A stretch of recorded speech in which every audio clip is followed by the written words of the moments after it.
All right, so today we're going to talk about some review of Algebra 1. So we'll be looking at slope, writing equations of lines, and of course looking at parallel and perpendicular, which is the big idea for this current unit. So let's look at some familiar equations that we've worked with before. So go ahead and write these down, and hopefully they look familiar. Write slope, which is usually the letter M we use to represent slope. It's basically the change in y, or delta y, over the change in x, or delta x, which is just y2 minus y1 over x2 minus x1 for any 2 points, x1, y1, and x2, y2.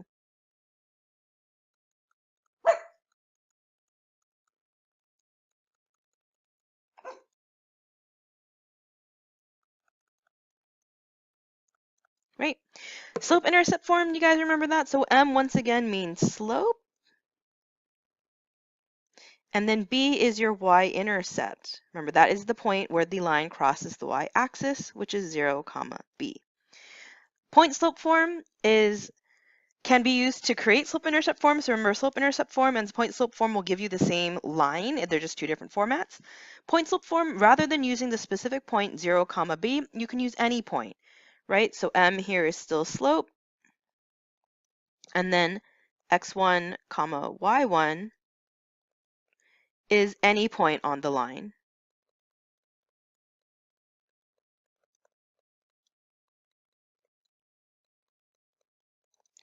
All right, so hopefully sounds familiar. Sorry for the messy handwriting, but let's do a quick example just to refresh your memory on how to write the equation of a line, and we can also see how slope-intercept form and point-slope form can interact. All right, so we can go ahead and write the equation, the line AB we see right over here on the left. So remember, to write the equation of any line, we always need two things. We need slope and we need a point, right? The point can be the y-intercept, it doesn't have to be. Remember, what you can do with the slope is you can either use your slope formula or you can count rise and run. Totally up to you. So if you look at the point A, it's at the point 2, comma 3. B is at the point 7, comma 5. Go ahead and use those to find slope or count the rise and run for me, and let's see what we get. All right, so hopefully whatever you chose to use, you got 2 over 5, right? Because we're going up 1, 2, and over 1, 2, 3, 4, 5, which you can see I did in my slope formula. Now, I like to write this little subscript AB just because eventually we might be looking at more than one line, so I just like to specify this is a slope of line AB. So that's what I did there. But remember, we're not writing the slope of AB. Oops, sorry about that. We are looking for the equation of the line AB. So now we need to pick a point and write either slope-intercept form or point-slope form. So if you look, if I really want to use slope-intercept form, I might want to find B, but what is this, right? It's not exactly on one of the grid lines, so I'm estimating it's something about, it's like, what, 2.2 maybe? I can't really tell. So that's where point slope form is really handy. So I can pick either of these points and I can say, let's let 2, 3 be my x1, y1, and let's use that point slope form. So I'm going to substitute in 3 for y1, use the 2 fits I got for slope, and then x minus 2 as my x1. So there's your equation of the line. Typically, if it doesn't specify, you should always write your answer in slope-intercept form. Only leave it like this if it says point-slope form. All right, so when it doesn't specify, when in doubt, just convert it to slope-intercept form, which is nice and easy because all we're going to do is distribute and then add. So this becomes y minus 3 equals 2 over 5x minus, and 2 remember is 2 over 1, so that becomes 4 over 5. Now let's add 3. And remember to be comfortable with your fractions because 3 is the same thing as 15 over 5. And now I can add because I have a common denominator. So y equals 2 fifths x plus 11 over 5. And that's totally fine to get. It's not always going to be nice, pretty numbers, which we might be used to from Algebra 1. But remember, not everything's going to have a nice, lovely y-intercept. So we want to be okay with this. All right. So if we take a look at these, we've already done an example like one. So let's not do that. Let's take a look at two special cases. If you guys remember horizontal and, horizontal is this one, and vertical here DC. So these are two special cases we want to be aware of. So we've got a vertical line or line segment, right? And here we've got a horizontal line or line segment. So what's special about this? Do you guys remember the slope? How do we describe the slope of horizontal and vertical lines? Well, in case you didn't remember, we can explore this. So the horizontal might be a little bit easier to see. So if we want to take a look at the slope of EF, if I say let's let E be my x1, y1, that's 3 and 4, and F is my x2, y2, and that's 6 and 4, that's 4. We can easily do our y2 minus y1 over x2 minus x1, and we'll see, hey, that 4 minus 4 turns into 0, and slope is 0. So my slope is 0, which makes the equation just y equals 4, right? Because if this m is 0, there's no x at all. So y just equals the y-intercept, which is at 4, right? The other way I like to think about this is the horizontal line cuts through only the y-axis. So the only thing important is what y is, and that is the number 4. So that's my horizontal line. Versus the vertical line. So if you want to take a look at slope here, let's let C be my x1, y1, and that's 4, negative 3. D can be my x2, y2, and that's going to be 4 and positive 5. Let's find the slope of DC. And we can do, all right, y2 minus y1 over x2 minus x1, and we'll get 5 plus 3 over 0. And you might be thinking, wait, we've never been able to divide by 0. What does this mean? Well, there's no defined answer to this. So if you remember, this is the slope that's called undefined, right? So if there's an undefined slope, I can't plug anything in for m. So what does that mean? That means we have a special equation. And in this case, the equation is x equals whatever that x-intercept is. So x is going to equal 4, right? And again, it's special because it's a vertical line. And I like to think about it as, right, what number does it go through on the x-axis? So x for x-axis, and that's equal to 4. All right? So that's, in a nutshell, writing your equations of lines. Go ahead and try 4, and actually instead of saying slope here, let's go ahead and write the equation of the line JK through these 2 points. Remember, you need 2 things, slope and a point.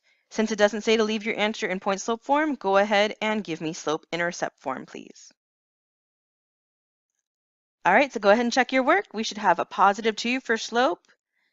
And then when you substitute that into point slope form, because neither of these are 0, comma b, so we can't go straight to slope-intercept form, use that point slope form, solve for y, and we'll get y equals 2x minus 5. All right. So that, again, is a quick review of writing equations of lines. Remember, we have different types of slopes of lines, and this is a great way for you to imagine what the line would look like. Remember, a positive slope in your coordinate plane with x and y axes will be going up from left to right. So anything like this, right? That's a line with a positive slope. A negative slope then would be the opposite, right? So again, if this is my x and y axis, it would be going down from left to right. And that y-intercept doesn't matter. It can go through 0, it can go positive y, it can go negative y, doesn't matter. As long as it's going down from left to right, it's a negative slope. And then remember our 2 special cases, we have a 0 slope, which makes a horizontal line, just like that. And remember that line, it doesn't matter if it's above 0, below 0, or on 0, right? That's a 0 slope. And then finally, we've got our undefined, which remember is then the vertical line. And like I said, that it doesn't really matter where it is in relation to 0. It can be to the left, to the right, on the y-axis. No matter where you see it, if it's vertical, it's undefined. All right? And that's important because this will lead us into parallel and perpendicular. So how do we know if lines are parallel or perpendicular? Do we remember this? Remember, it all boils down to slope when we're dealing with lines.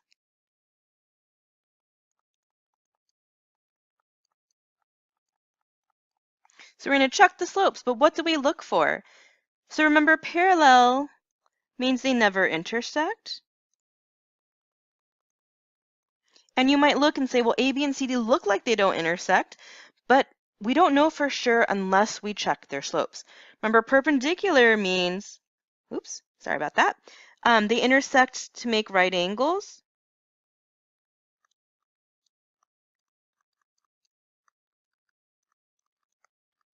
And it looks like they might make right angles, but again, we can't tell for sure unless we calculate these slopes. So let's look at these couple of theorems. So the first part of the parallel lines theorem says that two non-vertical lines are parallel if and only if they have the same slopes and different y-intercepts. All right, and that's something that we learned about before. The second part is for horizontal lines. Oops, sorry, not horizontal lines, I mean vertical lines, because horizontal lines can have a zero slope and different y-intercepts, so they're all good. But the next one is for vertical lines. And that one is nice and easy. Two vertical lines are always parallel, right? They don't have a y-intercept, which is why they're not incorporated in that first bullet point, but they always have an undefined and unquantifiable slope, so they are parallel, okay? Then we also have perpendicular lines we need to work with, so how can we tell from slope? So for two non-vertical lines, they are perpendicular if and only if the product of their slopes is -1. Now this may not sound familiar to you, but this is the official theorem. What we like to talk about when we teach this in Algebra 1 is that the slopes are opposite reciprocals. But opposite reciprocals are things like 1/2 and -2. When you multiply them together, they equal -1. This is the official theorem, which is internationally recognized. So those of you interested in things like IB or maybe going abroad, they may not understand opposite reciprocal, but they will understand this, right? That the slopes multiply to -1. Okay, and the second part of this is that vertical and horizontal lines are always perpendicular. They're always going to make a right angle. So that's always nice because we can't do undefined times anything. They don't multiply to -1. So there's a special case for just this, but vertical and horizontal will always make that lovely right angle. Okay, so what I'd like you guys to do now is take a look at 1 and 2, and we'll switch up the directions for B in a moment, but I want you guys to graph these pairs of lines and tell me if they're parallel, perpendicular, or neither using slope. Remember, neither can sometimes just be called intersecting. So sometimes you'll see that, right? Are they parallel, perpendicular, intersecting? So you'll see that written with both ways. So go ahead and try this out for 1 and 2, and we'll come back and check your answers. Feel free to find slope either by counting rise or run or using your slope formula, whatever you would like. All right, guys, go ahead and check your work. So remember, all vertical and horizontal lines will always be perpendicular. So 1 is perpendicular. We can see that from our slopes. 0 means horizontal line, undefined means vertical. And 2, when we look at this, hopefully you used a ruler and was better than me, but when I look at this, I think it looks perpendicular, but I don't want to assume it, so I check with my slopes, right? And those slopes do not multiply to -1, so they can't be perpendicular. They are neither, or we would just call this intersecting. All right, let's do one last example about writing the equation of a line. So let's adjust these directions really fast. All right, let's do two parts to this. We're going to write an equation of a line parallel to BC and passes through a specific point, and then writing the equation of a line perpendicular to BC, passing through a specific point. Feel free to pause if you need to pause. I forgot to mention that earlier, but to write down the directions. But let's go ahead and keep going with the work. So the two things you want to make sure you see is what type of line you're writing and the point. So the point will always be your x1, y1 when you do point slope form. And this tells you about the slope. So remember, parallel means same slope.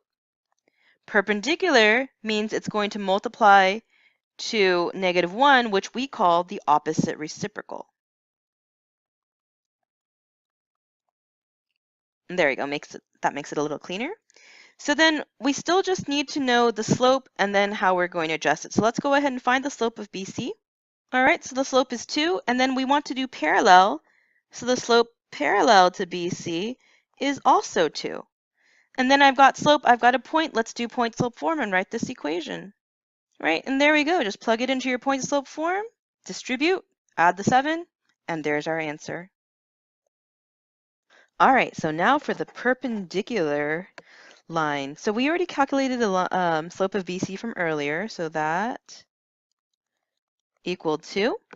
So remember what we mean by opposite reciprocal? You're thinking about what do I multiply to 2 to make that -1? Or you can think about it again as the opposite reciprocal of 2. So 2 is the same thing as 2 over 1. So the opposite reciprocal means we take that sign and we flip it so it's positive. So it's going to become negative. So that's the opposite. And the reciprocal means we flip the fraction. So -1/2 is going to be the slope of the line perpendicular to BC. But once again, once we have slope and we know a point, just plug it into point slope form and solve. So let's go ahead and do that.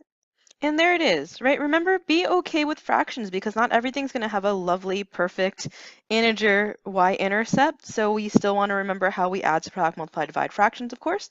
So distribute that -1, add 7 to both sides. 7 is the same thing as 14 over 2. And I'll get y equals -1/2 x plus 15 over 2, or you can write that as 7.5. All right, so that was a quick and dirty recap of slope, parallel, perpendicular, and writing equations of lines. So hopefully that all sounded familiar. Remember, if you have any questions, please ask me when we're back in class. Thanks for listening.